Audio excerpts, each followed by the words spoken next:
Hello.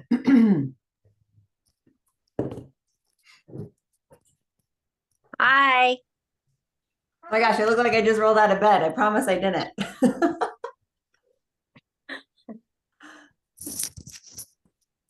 How is everyone this morning, afternoon, or morning, noon? I'm watching Max today, so I'll be on mute and I may have to go blank. Okay, that's fine. Oh, this is a good group today. Everybody wanted to come see you, Paulina. Oh, that's awesome. All right, so we're going to go ahead and get started. And I think what we'll do is we'll start with introductions and we'll just have everybody go around, say their name. And then if you have participated in a ceremony or not, so Paulina has a good idea of somewhat of your knowledge, or if you've never been part of one before. So that when she speaks with us today, she can offer up her knowledge. And then, yeah, we'll turn it over to you from there, Paulina, after we do the introductions. Does that sound good? Great. Yeah, thank you. So popcorn style, who wants to go first? I'll go first because then I'm going to turn off my camera. Sorry, guys, I'm not the vet. Hi, Paulina. Hi, Kelsey. Good to see you. Yeah, so I have done a ceremony with Paulina. And yeah, I'm Kelsey. And we did our ceremony together in March. And I saw you're doing another one in October, so I sent it to a couple friends. Who hopefully one of them will join, I think. But yeah, and then now doing this with Shelby.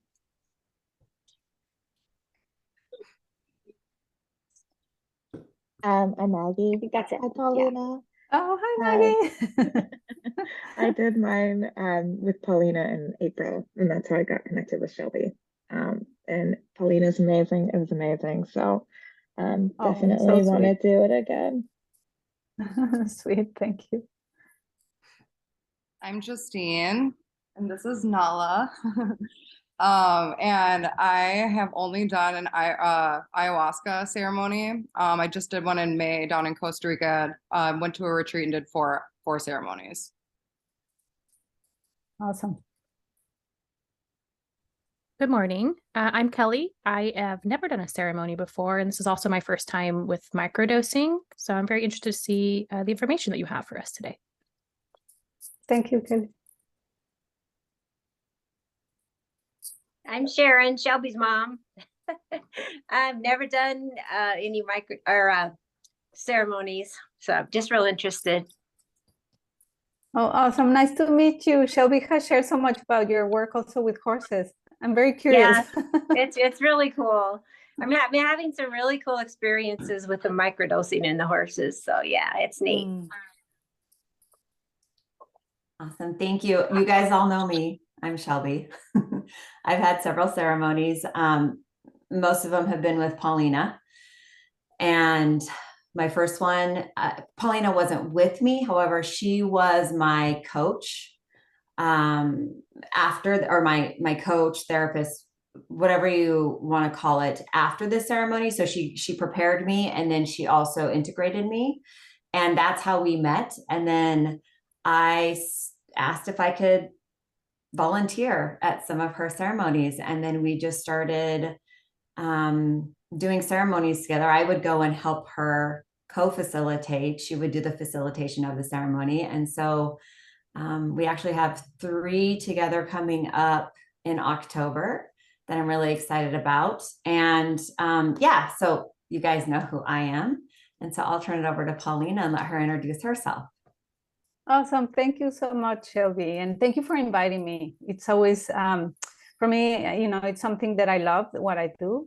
So I'm always happy to share about it and see if it's something that people feel called to do, whether it is with me or with someone else. But also hoping to, you know, provide some guidance so that people can choose in a way that is meeting their needs, and it's aligned with their ways of being. And so, because that's very important, you know, when you're doing a big dose with psilocybin or ayahuasca or other psychedelics. So yeah, so to share a little bit about me, let's see, well, I'm originally from Mexico, and then I moved to Washington State in, what was it, 96. And I worked mostly as, you know, social services and interpreter. And so that was kind of my work, like social work. And I had already done some experiences for myself, for, you know, my own curiosity with peyote in Mexico and mushrooms in Mexico. So I had already that interest. And eventually I did a master's degree in John F. Kennedy University in California.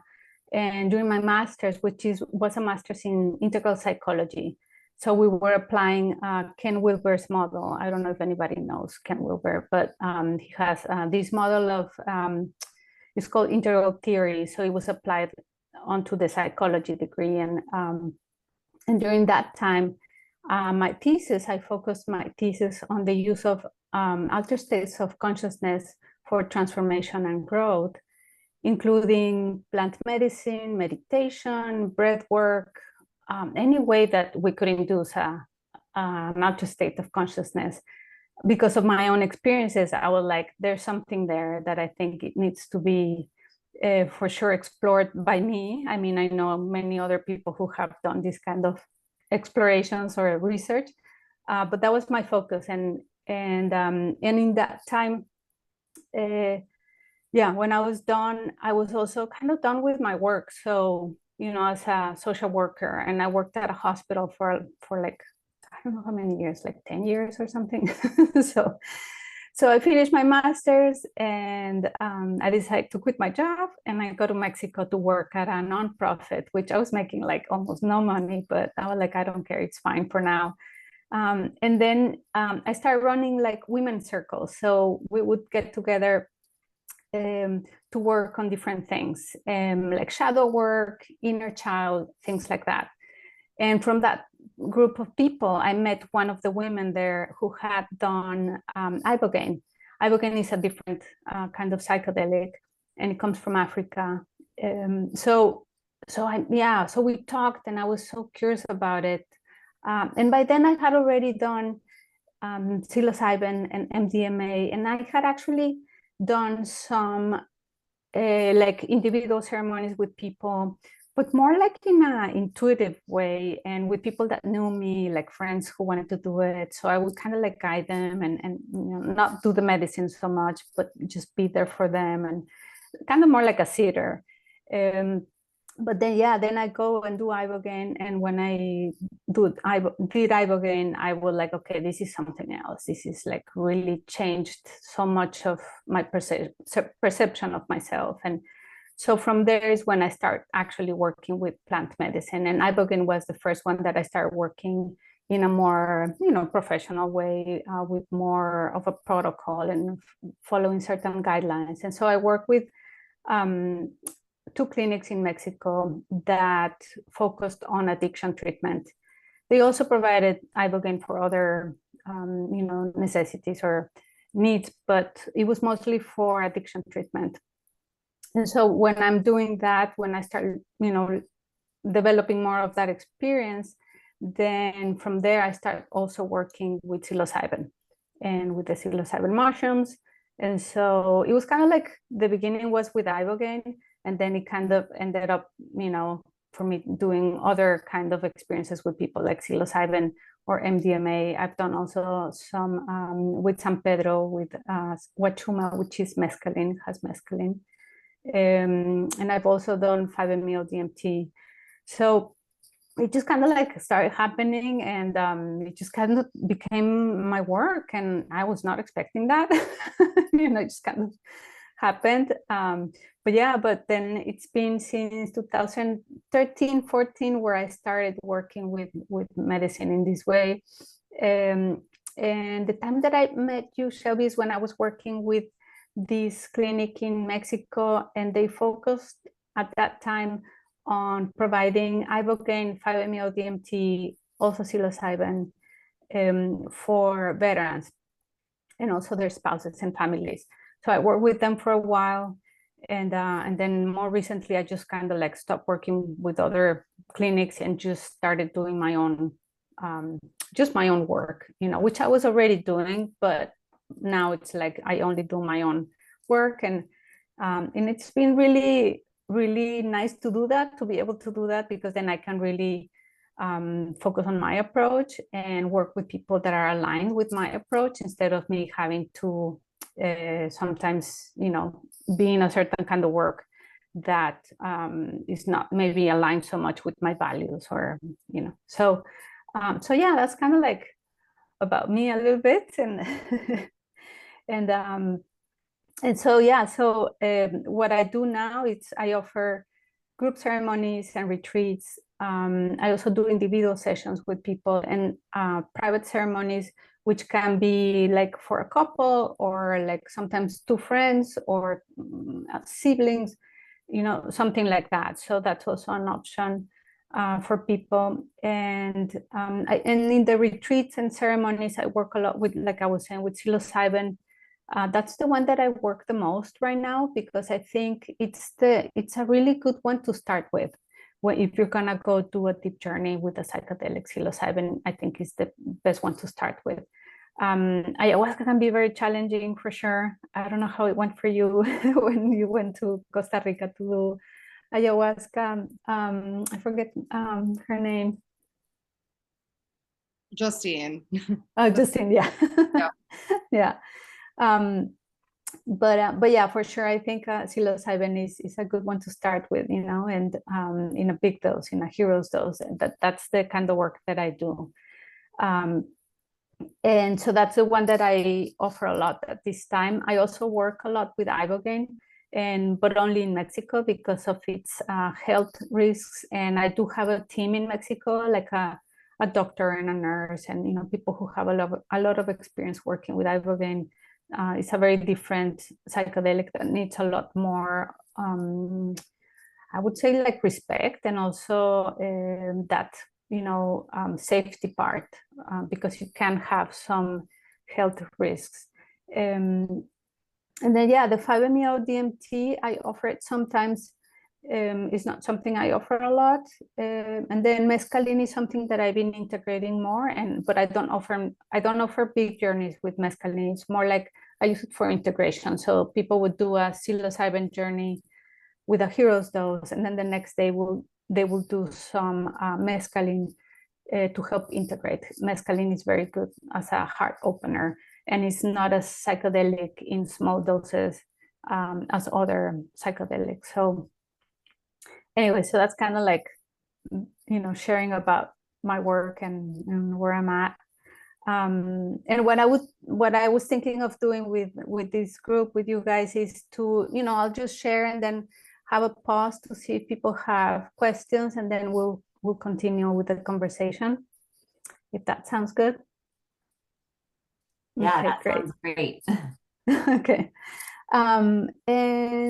Yeah, so let's see. So about the ceremonies that I do with psilocybin, because that's the main focus, right, for you guys, that you've been working with this medicine. So the ceremonies that I offer are using a hero's dose. So a hero's dose is going to be depending on the person, but usually starts from 3 grams and it goes up to like 5 grams. I've had clients who take 10 grams. So anywhere between 3 and 10 grams is what I usually give people. And the people who ask for a higher dose is because maybe they already know that they need more. So for beginners, it's always the 3 grams to start with, and then I can add more. So in the journey, I offer the first dose, which is the same for everyone, unless like I was saying, unless somebody already knows their dose, then I can give them more for the first dose. Otherwise, it's 3 grams. And then in an hour, I check and see if they need a second dose. If the person needs a second dose, it can be 1 more gram, 1.5, 2 grams, 3 grams. It kind of like depends on the person and where they're at. And And I, in the preparation call that I have with each person, we talk about that. And also when we're there at the retreat or ceremony, we talk about it, about like, how the ceremony works and how to decide whether you want the second dose or not. And I can also help in deciding whether, they need the second dose or not and how much. So that's something that that is kind of like depends on the person, but it is a hero's dose. And the reason of using this kind of dose is because it's really gonna pull you or bring you inside yourself. The medicine is gonna really take over and take you into a journey inside yourself. And the way that we do it is, laying down, you have your eyes closed. I recommend using an eye mask so that you even feel more inside of yourself when you're wearing an eye mask. And there's music playing. And when there's group ceremonies, so everybody's laying down in their own space.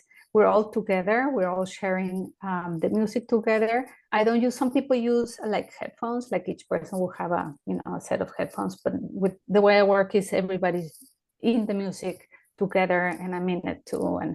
And yeah, so there's music playing. The way that I use the music, I kind of connect with the energy of the group, and I might change the music. I have different playlists. I just kind of go with what it feels like the energy of the space. Sometimes I can feel how maybe the energy of the space goes like down in some way where it needs to, maybe the music is just not bringing the energy into the journey. I don't know how to explain, but so I'll change the music. And kind of like a DJ when you go to a party. But anyway, so yeah, so that's the approach. The approach is to be laying down with your eyes closed and going inwards to see what the medicine is going to show you. With psilocybin in a big dose like that, if you open your eyes, you're going to get distracted maybe with things, because things are going to move, they're going to change. Maybe there's going to be different colors, which is really beautiful to look at for a moment. But then it's important to, again, close your eyes and go inwards. It would be very different when sometimes people are not able to stay inside because there's some anxiety. And that's okay, that's understandable. So I'll see some people sometimes opening their eyes more and just, kind of like wanting to not go inwards in a way because of that anxiety. So I help them with that too. If I see that it's something, if it's a moment, it's okay. But if the person keeps doing that, then I'll come and talk to them to help them maybe work through their anxiety so that they can go inwards. But yeah, and I do mix, for me, it's important, the element of ritual and the sacredness of doing this kind of medicine with respect, so that we can really open ourselves also to our own spirituality, which is very important. I think spirituality, it's one of the most important elements for healing ourselves. So yeah, so there's also that part of having some spiritual aspect.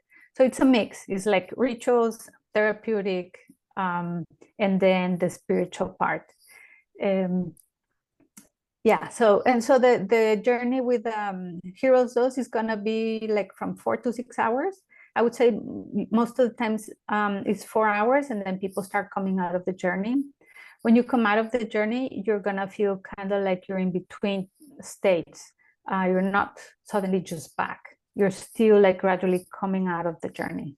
But you can notice that your awareness is more like back to normal. So yeah, so then you start coming out of the journey, and then yeah, you can start journaling. We'll have time to, we usually get together and we talk about the journey and how it went, and do some integration. It kind of depends whether it's only a group day ceremony, or if it's a retreat, or if it's an individual ceremony. That kind of depends on what's happening next. Yeah, I don't know if anybody has questions so far.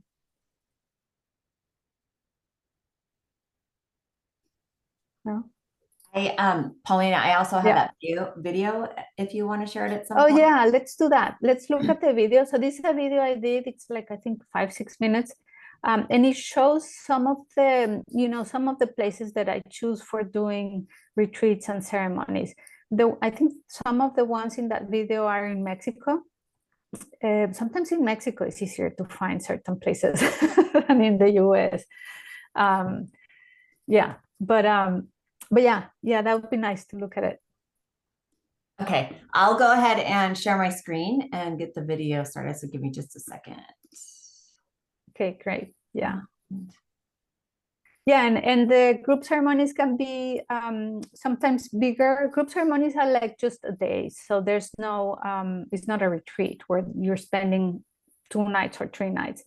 And sometimes they can be larger. Like I can have more people in a group ceremony than in a retreat. Yeah. And then the retreat is typically 3 days. You fly in day 1, Yeah. come in day 1, day 2 Yeah. is the ceremony, and then day 3 is integration and leave. Yeah. So it's 3 days, 2 nights. And the groups are smaller. Usually in the US, I go on like from 4 to 6 people. In Mexico, sometimes I do bigger groups, but I don't like having bigger groups because then I can't connect with people, and that's important for me. So yeah. All right, I'm ready. I'm Okay. going to share this. Okay. Hold on, let me.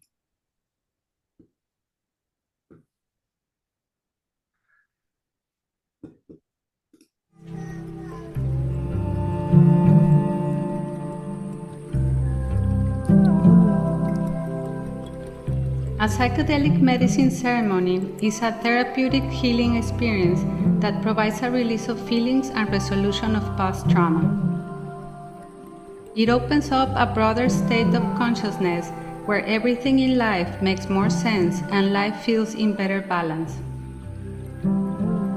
The call to come to a ceremony often comes when you feel ready for a change, or feel the urge to go deeper to discover your life purpose and abilities. Psychedelics have the potential to awaken us to higher perspectives and allow a deep cleansing of the psyche, followed by a stronger connection to your true self and your greater life purpose. Going into a ceremony, it's a journey towards your deep sense of being, a journey of discovery, of finding the light within you. The ceremony is held in an intimate setting, within a safe environment and supported by experienced, compassionate, and gentle practitioners to maximize the potential for a healing, therapeutic, and spiritual experience. Prior to the ceremony, I work closely with each participant to help them prepare for the experience and bring awareness to their intentions, fears, and expectations. I love having the ceremony in a space that is surrounded by nature, with beautiful lighting, flowers, music, and comfort for everyone. I take the time before each ceremony to meditate, do a prayer, set up an altar, and sage the space. The purpose is to make the ceremonial space bring forth elements of the sacred, nature, earth, and the heart center. At the beginning of the ceremony, I do a guided meditation that helps in grounding into the present moment through breathing and mindfulness. Then each participant shares the intention for wanting to do the journey. Just before taking their dose of medicine, I do a Native American 7 directions prayer to call in guides, energies, and elements from each direction for a safe and healing journey. My approach is focused on a therapeutic process of inner discovery, greater awareness, and heart openness. The person stays in their inner space of being, with eyes closed and following through the music the different feelings and memories that arise. Paulina's just amazing in the actual moment. She's like a freaking golden goddess of love and care and playfulness, and I could not have felt in better hands. Overall, my experience was fantastic. It was the first time I had explored plant medicine, and I felt like I had 10 years of therapy in 7 hours. Psychedelics like psilocybin and ibogaine increase neuroplasticity in the brain, which refers to the brain's ability to change and reorganize itself.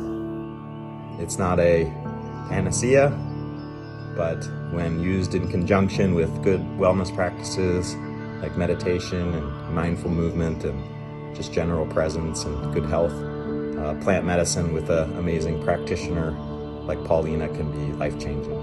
And for me, the ceremony was just extremely profound. It was, I think it was life-changing. It really made me see things in a different way, and I'm just so happy that I was able to have that experience. For a period of time after the ceremony, people describe feeling more open to change and less encumbered by their old thought patterns, self-beliefs, negative habits, fears, doubts, and other obstacles in their life.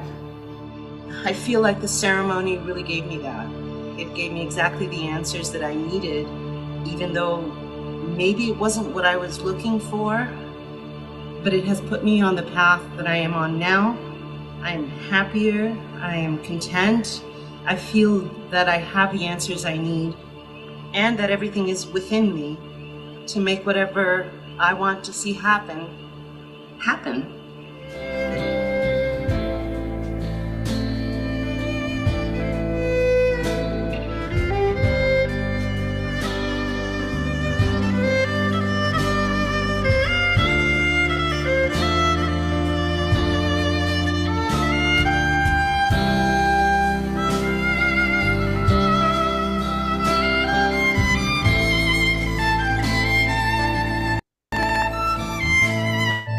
Oh, hold on. I got to figure out how to stop this.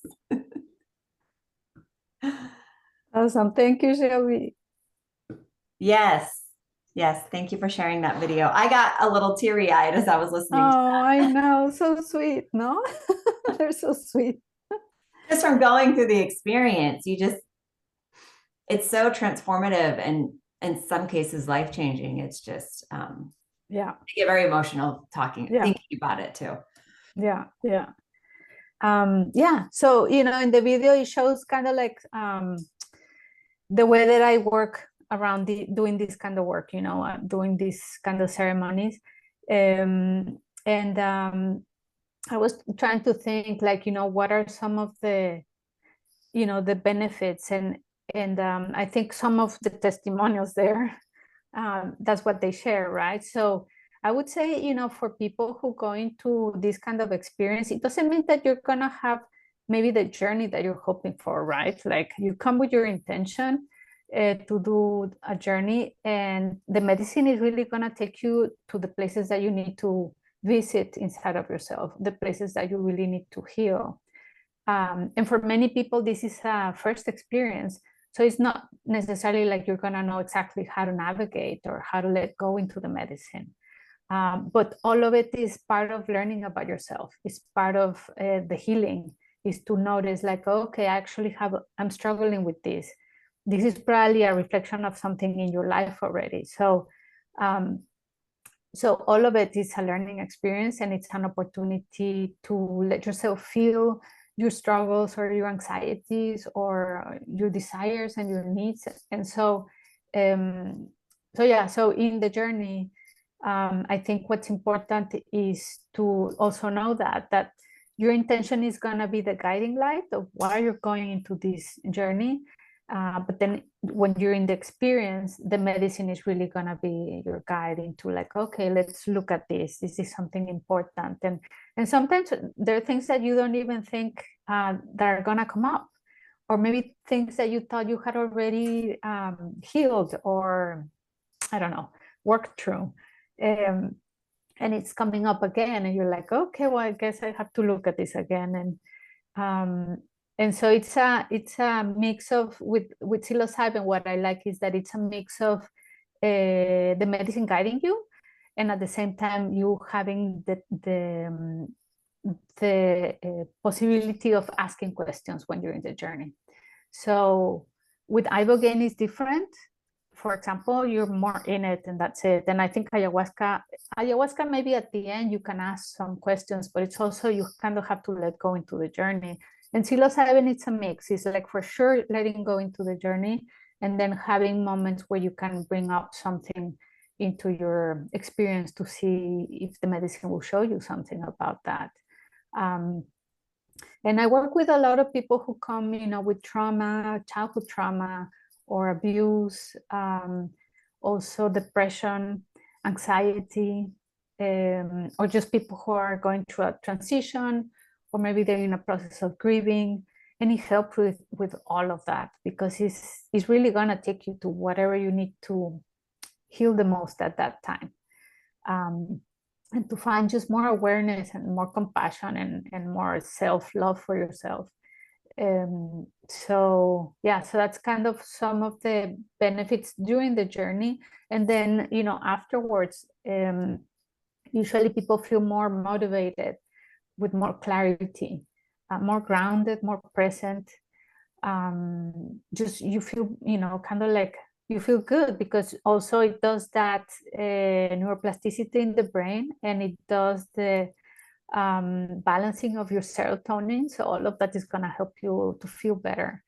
And the afterglow, which is kind of like or the honeymoon phase right after doing the journey, is the best time to start new habits and just really start changing those thought patterns that don't serve you anymore. And so that's a really important part of the also doing a journey like this, a hero's dose. Like one of the people in the testimonials in the video, he said it's not a panacea. No, it's not. Like, it's something that is going to help you, but you need to put in the work for sure afterwards.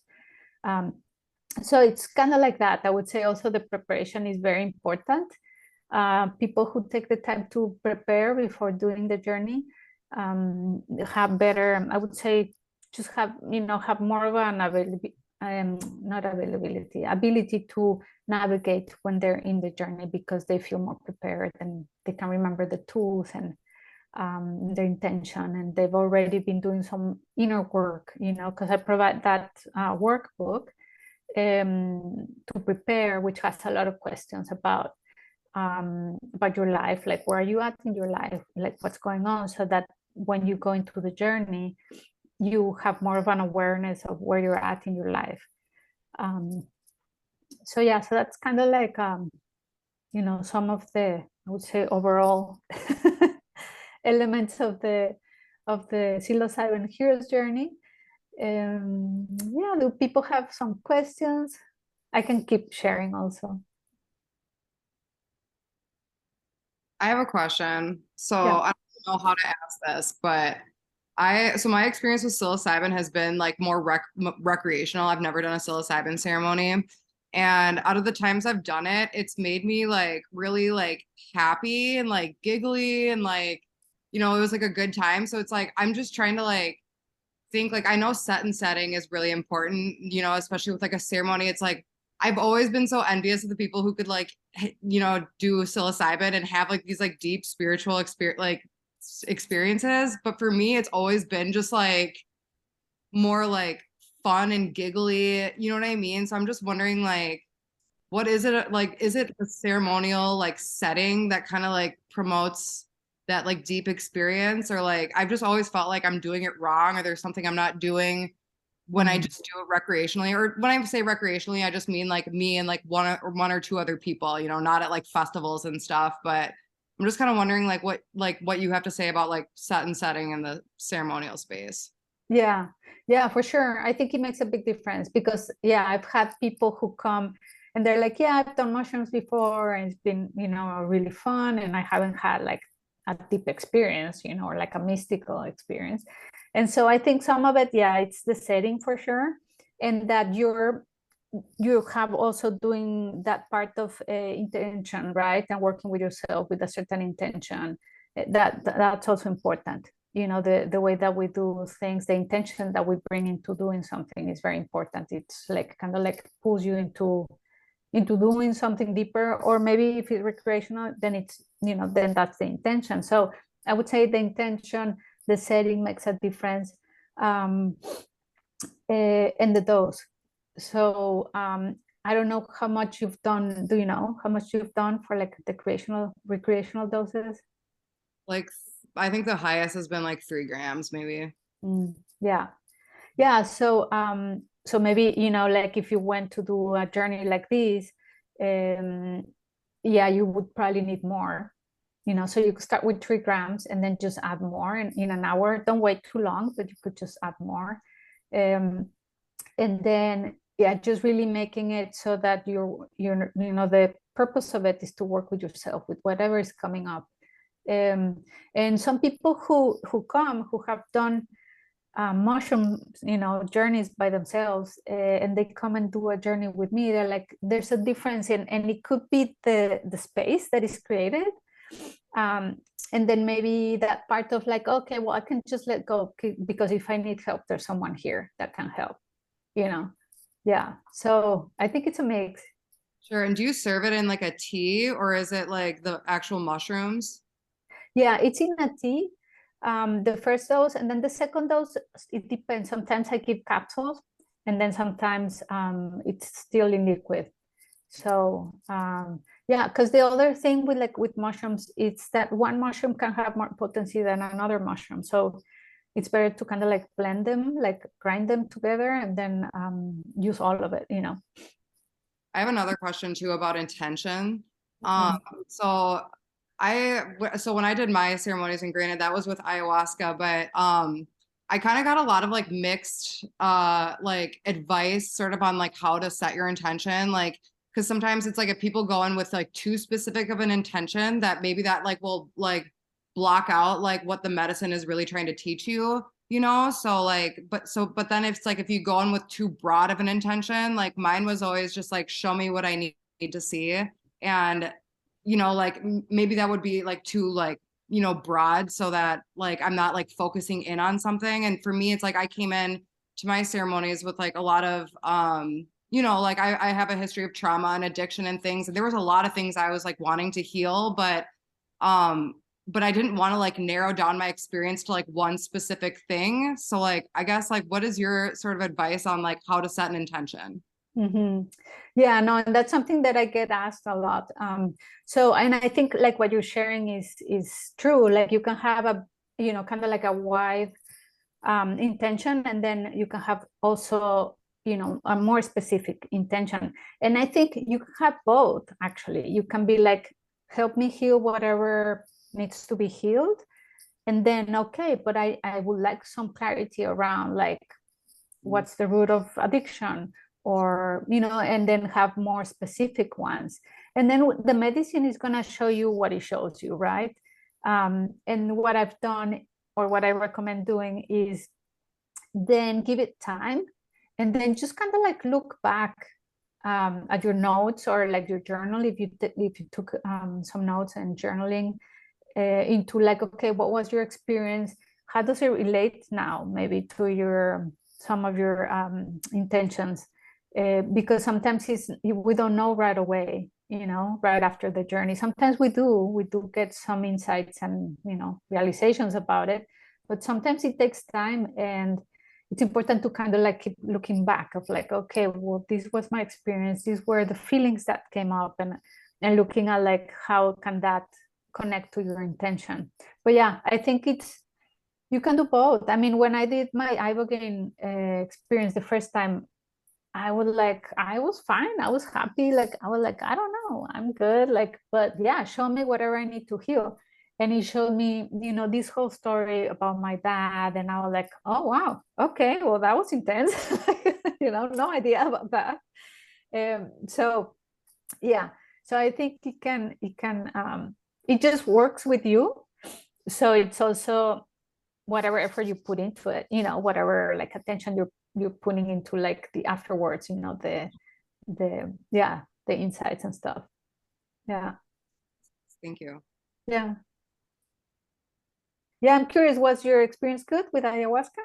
Yeah, it was. I kind of, I mean, I had a lot of things that I knew like I wanted to resolve But I kind of went in with like no expectations. Like I said, I've had like psychedelic experiences, but never anything like intentional in a ceremony like that, you know. And the facilitators were really they kind of specialized in in healing trauma and stuff. So it was a Shipibo led ceremony, and yeah, I kind of went in with like an idea of like what I wanted to heal, but that's kind of why I asked about intention. Like I had all these like ideas of like kind of what I wanted to focus on, because like I think just naturally as a human, especially like from like a Westerner, it's like I come in with like an agenda of like what I want to like see and feel and heal and everything, but the medicine just took me in a totally different route. And it was hard for me to like let go and just trust the wisdom of the medicine. But between the ayahuasca and with like the facilitators, like I felt like it showed me things and it revealed truths and it revealed the roots of like things that I wasn't even expecting at all. So I think for me, it's like just after doing my first kind of ceremonies, it's like what I like learned going into the future, because I do want to do more ceremonies, is just to like manage expectations and just keep my intentions like maybe more broad, because it's like I didn't know what to expect going in. So it was like an incredible life-changing experience. So yeah, awesome. Yeah, no, that's good what you're mentioning about expectations. That's really good to also look at. That's something that I always talk to, you know, everybody who's coming to do a journey, because we do have expectations. That's why you're going to do a certain kind of journey, but it's to become aware that your expectations are not necessarily like, they don't have to be like, your intention doesn't have to have that element of expectation. So, but we do have that, maybe because we, like you were saying, we're from the Western world, or so, but yeah, it's important to be aware of like, these are my expectations, because yeah, then you can have, for sure, you know, feel disappointed, and that's part of the learning again, you know. It's like yeah, so that's also something important that I also talk to people, you know, about fears and expectations, because also the fear has to do a lot with your own life, like what's already fearful for you, like what are some of the things that keep you maybe limited or blocked, you know, because there's certain fears. Yeah, and I think with psilocybin, some of the insights, I think ayahuasca can be trickier in some ways about, you know, the lessons, how it teaches, than psilocybin. I think psilocybin can be very good at showing you your shadow, which can be challenging for sure, you know, this part of ourselves that we don't want to accept that we have, or we don't want to acknowledge. Yeah, and mushrooms can do that, but they're also very playful. So they can also make you laugh, but then they'll show you like, oh yeah, you were laughing. Oh, look at this now. Since you were laughing, let's just look at this for a moment. So I really like that too about the mushrooms. They're a little bit more playful and not so serious. Like Ibogaine is very serious. Yeah, and then also I think with psilocybin, it can show you clearly how you're constructing your own personality, how you really create based on your perception. And I think maybe that's not at the beginning so clear, like if a person does one journey only, but if you continue doing you know, journeys, like I have people who come maybe once a year or, you know, something like that, and they start to realize of like how the medicine is showing them like, okay, this is what you built, like a structure about yourself, but that's not you. And it will show you that, and then it'll be like, okay, that's not you, and you can just kind of like let it go and then just be, you know. So yeah, I think I mean, I love psilocybin because of that, because it can be so different in the journeys, and each journey that you do is different, so in many ways. Yeah, so anybody has other questions? Maybe I think some of what me and Shelby were talking about is like, when do you feel called to do a deep journey with medicine? Like, what is it? like what comes up for you to do medicine, because sometimes people are not sure whether to do, you know, a deep journey with psilocybin or some other psychedelic. And I think, I mean, the way that they explain it of like feeling called is you suddenly have a lot of interest, right, about doing it. And maybe because of fear, sometimes we don't do certain things. So I think it's important to also, like, if a person feels called to do a journey, to then really investigate and really learn about, like, what is the kind of journey that you want to do and what kind of setting is going to be comfortable for you. And more if it's your first experience. Sometimes people come do a group retreat or ceremony with me, and they have a hard time letting go because they actually needed more of a private space.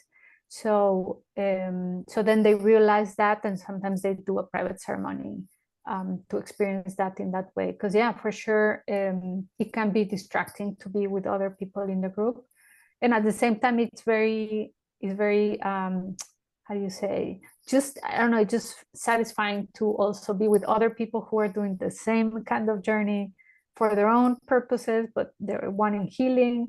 And then you can share afterwards, you know, how it went for you, and you can kind of like see like what other people go through. So yeah, it's kind of like a little bit of, you know, seeing what works for you and finding a good setting and preparing yourself. But yeah, I think the feeling called to do medicine is kind of like an intuitive way of knowing I want to do this. And I'm trying to think of some other things that might come up like that. Like, I don't know, like if we feel called to go on a trip somewhere, or, you know. So because it's not something that we have to do, it's more like has to come from our own intuition and desire. I have another question sort of Yeah. about like the space. So is it possible that if in the ceremony, is it possible that like other people's journeys can like affect like another person's journey? You know what I mean? Like, yeah. I just, my own experience, it's like, it felt like when I drank ayahuasca, it's like we all kind of like levitated to this different dimension, and we were like all there together, and some people were having really intense experiences that were like maybe affecting some of the other people in the ceremony and stuff. And I just wonder if psilocybin sort of has that same way of affecting, like, you know, if a person's like having a journey that sort of like bleeds into the next person. Yeah, I mean, for sure, there's sometimes when someone maybe is having more of, you know, an intense journey, and you can tell, right? Because maybe they're moving, or yeah, just restless in some way. So and because it is a group setting, we do request that, you know, people are not very loud. If somebody needs to be like more loud or talk more, then we'll move them to a room for a moment and we'll talk to them to help them. But yeah, but I had one where the guy just couldn't stop laughing, and so he just couldn't stop laughing, and like, I don't know. So I was kind of concerned for the person that was right next to him. And I checked with her, and she's like, I'm good, like it's fine. And yeah, so I think it just kind of like what happens in group ceremonies is that it kind of like that laughter, it didn't influence her journey in a way where she was necessarily going to laugh like this person that was, you know, next to him, but in some way made her bring up certain topics about that into her journey. So it can do that.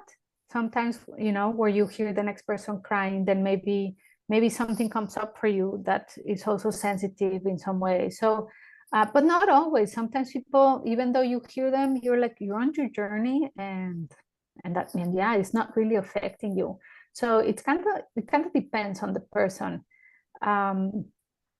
Yeah, because I think kind of like what you're saying is like suddenly, because you're in that state, and you know the other ones are also, you know, in a similar state, then you're suddenly all together working through different things. And what I've had in one of the group ceremonies in, what was that one, like in San Diego or something, what was interesting is that people that didn't know each other is like suddenly in their journey is like, oh, I saw you in my journey. you know. So I thought that was really interesting in that group that happened. And it didn't have anything to do with their own journey, you know, that person's journey. It just kind of happened that they, you know, they were in the other person's journey too in some way. So so yeah, I think there is that where it's, you know, that state is shared and that space is shared and the energy is also shared. So I also work with energy healing, trying to like contain, you know, when there's one person that maybe is really working through a lot of, you know, negativity, or I try to contain that so that the person works through that but doesn't go into like the other people's journey or experiences. Yeah, because you are for sure more open. Yeah.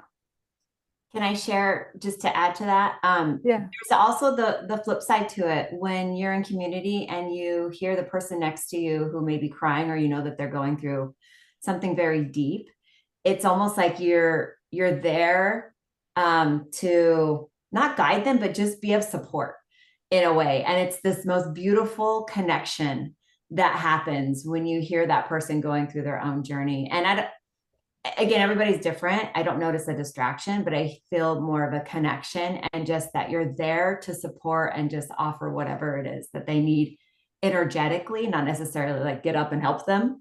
So that's a really beautiful side of being in a group. Yeah, that's true. Yeah, for sure. And you and when you do the integration, like in the groups, you know, afterwards, people will share that, like, oh, I heard you crying, and I was just sending you all so much love. And so yeah, that's also very beautiful. And it can be like which I've had it, you know, where I'm having an awesome time and the person next to me is having like a really hard time, you know. And I'm like, oh, but at the same time I'm still in my journey, you know. It's like, so you can do that. Yeah.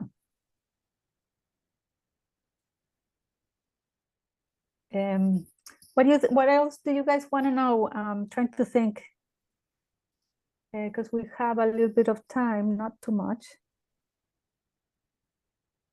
Yeah, I'll just share a little bit about like also the kind of practice that I have, that is, you know, the shamanic practice is based on, you know, Mexican rituals, but also from actually from Peru, from the Quechua, and I have this kind of, you know, training transmission of this rites. So it's a mix of energy healing, but then I also use the, you know, 7 directions prayer, and like an altar is always very important. So that's something that I always have. And we do the saging of the space and saging the person to, you know, help clean or cleanse their energy field. And then in Mexico, I'll have more rituals just because it's easier, because everything is there. Than in the US. Like in Mexico, we'll have the sweat lodge, which is a really powerful way to integrate the experience. But yeah, I think it's important, for me, it's important to have that part, you know, the rituals, and just acknowledging that there's so much more that we don't know, you know, that that is a mystery, the mystery of life, and to kind of like have respect for that. Yeah. I have one more question. Yeah, for sure. With for your retreats, is it like multiple psilocybin ceremonies, or what do your retreats look like? Yeah, it depends.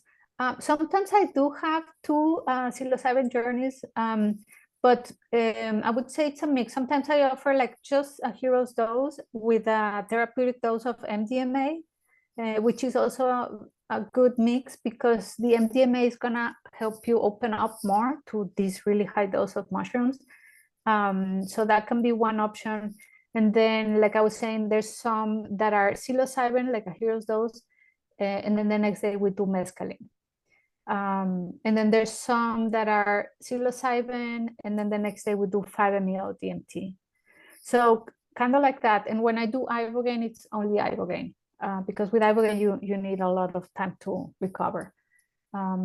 But I've done some retreats that have 2 psilocybin journeys.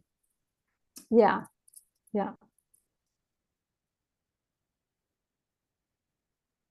I'm just curious to hear a little bit about ibogaine too, knowing that it's like kind of intense. Yeah, let's see. So ibogaine, it's a long journey, and it can be from like 8. I would say 8 is rare, more like 10 to 24 hours.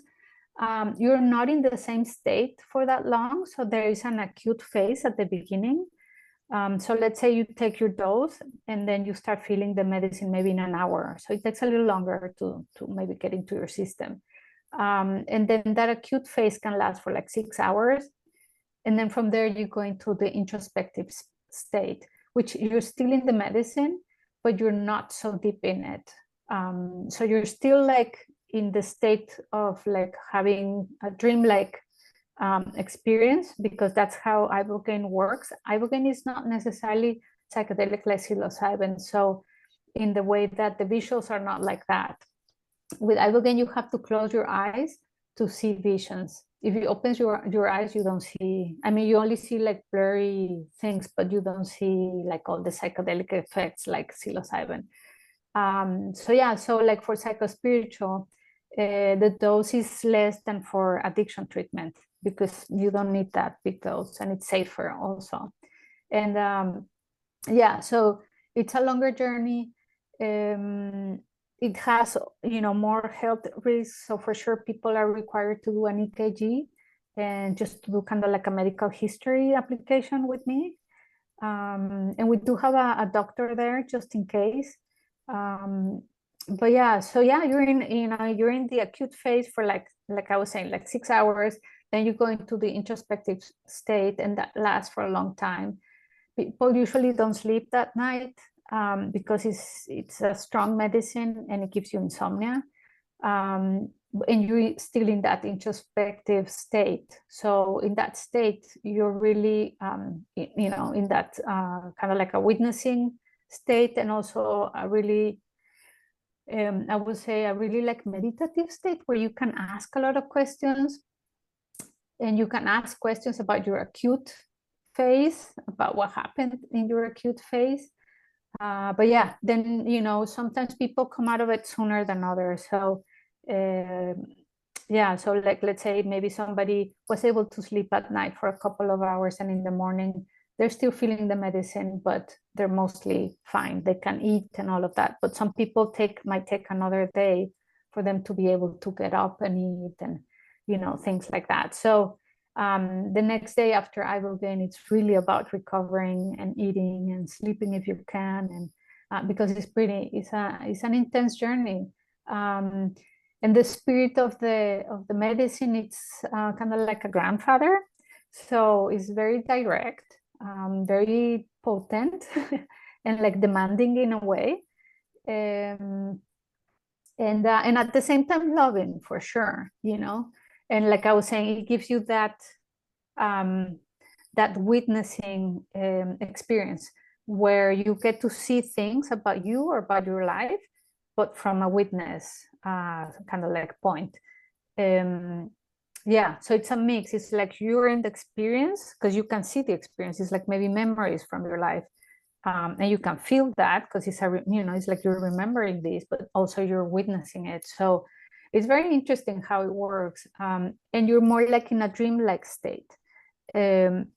Some people do go into deeper journeys where you start seeing more of like things about life and the universe, and just things that don't have to do about your life in particular, but just in general. So that's also something that can happen, like a mystical experience. Also with psilocybin, you can have that. I think with any of the psychedelics, really. but yeah, it's one of the psychedelics that hits many different receptors in the brain that it doesn't do, like ibogaine. Psilocybin doesn't do that. Ayahuasca doesn't do that. And so ibogaine is very potent in that way, and it really makes a shift in you, and it stays in your body also. So the liver absorbs a certain amount of ibogaine, and it stays in your body and like slowly releases that throughout the weeks. So you're still kind of like in a in a state, not in a state, not like you're in an altered state, but you're still working with the medicine for like up to like 3 months after doing the journey. So yeah, it's an interesting medicine in how deep it goes, you know. We just did, Shelby was in my group. We did the microdosing with Iboga. Oh yeah, you had some interest in that too. I remember now. But it was, for me, it was amazing. You know, like it helped me so much with some things. Like, okay, I don't have to be wondering about that anymore in my mind at all. Like it doesn't even come up. Like it was awesome. So yeah.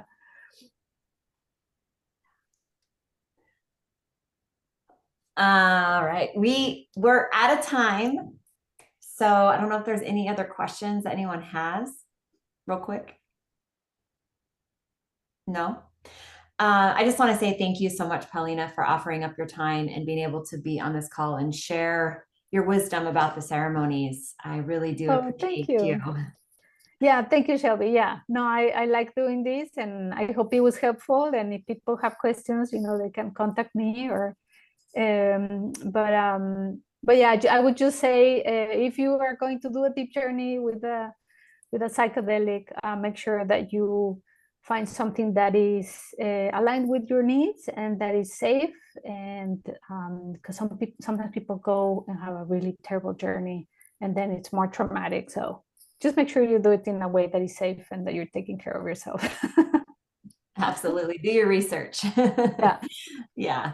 And so I will leave your contact information with all of them, but they can contact you through your website, through email, through Signal or WhatsApp, right? Yeah. Yeah. All of that. Yeah. Yeah. Okay. Yeah, that works. Or text also. It's fine. Okay, yeah. Perfect. So yeah, I'll just leave everybody your information. And again, thank you so much for your time, Paulina. Yeah, thank you. Have a good weekend. You too. Bye. Bye, everyone. Thank you. Bye.